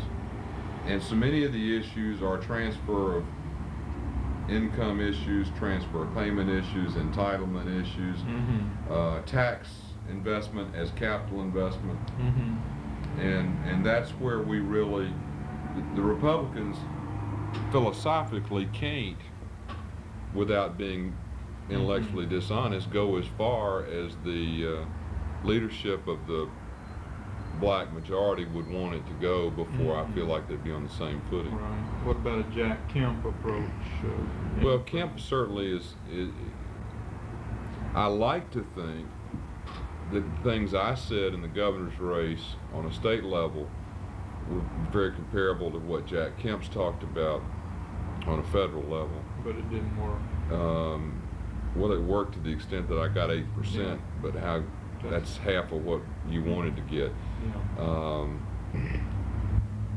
But I think it's going to take a combination of that type of affirmative response on the part of the Republicans combined with a crisis in the Democratic Party, or finally some believable proof other than rhetoric that empowerment of people works better than sustaining them. And I think that's the major difference. You are asking people to make a major leap of faith to go from a comfort level, albeit economically low, to a promise of a better comfort level, but with the risk of no safety net. And that, I think, is the best verbal description of the reason that's such a quantum leap. You also lost the majority of the female vote. Did the abortion issue harm you, do you think, in this campaign? The gender gap, so-called gender gap, hasn't boded very well for the Republicans in the decade of the 80s. I think the abortion issue has been a very tough thing to deal with. Of course, both Reagan and Bush have had it as a cornerstone of their campaigns. I think the party's leadership's position on abortion has been as major a contributor to the gender gap in the vote turnout as any single factor. One of the things I felt like we had going for us was the fact that the company I run has more female managers than male managers, and more female employees than male employees. I mean, a whole litany of things that certainly would certainly be encouraging to any woman looking into somebody's background in terms of the way they might approach women's involvement in the mainstream. But I would have to think that I found it that way around. I think the Republican Party's perceived role perceived positional abortion, which is not by any stretch homogeneous within the party, Sure. probably is the contributor to the gender gap. Roy Barnes suggested in an interview after the 1990 election that your campaign may have looked at how he got bashed on the abortion issue, panicked to some extent, and that you shifted courses on this issue in a way that left a little difference in the voters' mind between you and Zell Miller. Do you think there's any No, let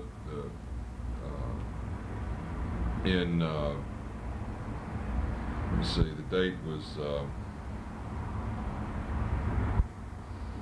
in October, around the end of October of '89, was when publicly I distanced myself from the Republican Party's abortion line. I had been looking in the campaign for that is an issue that I don't think you campaign on one way or another. I mean, I'm just going to be real candid with you. Politicians don't have any business. I don't think it's a conservative liberal issue. It is an issue that is poison. You know, either way from a standpoint of political races. Yet the Republican Party had, you know, the anti-abortion reputation, and I'll be the first to admit, I let people assume what they wanted to and tried to sound as conservative as I could without getting into it. But I finally realized that you're just going to have to take a definitive position, albeit not necessarily strong, one way or another on that issue, and put it behind you. And I took the position that, you know, I didn't know anybody supported abortion, but that I personally, as governor, would not support any bill that ultimately prohibited a woman from making the decision. Roy, on the other hand, chose, and I'm sure sincerely, but he chose to make that a cornerstone of his election. But Roy's race had nothing to do with the strategies we had in our race, and certainly didn't have any effect on the timing, because we had planned at some time to do what we did. It ended up being the latter part of October of '89. The Journal-Constitution took it to be a shift.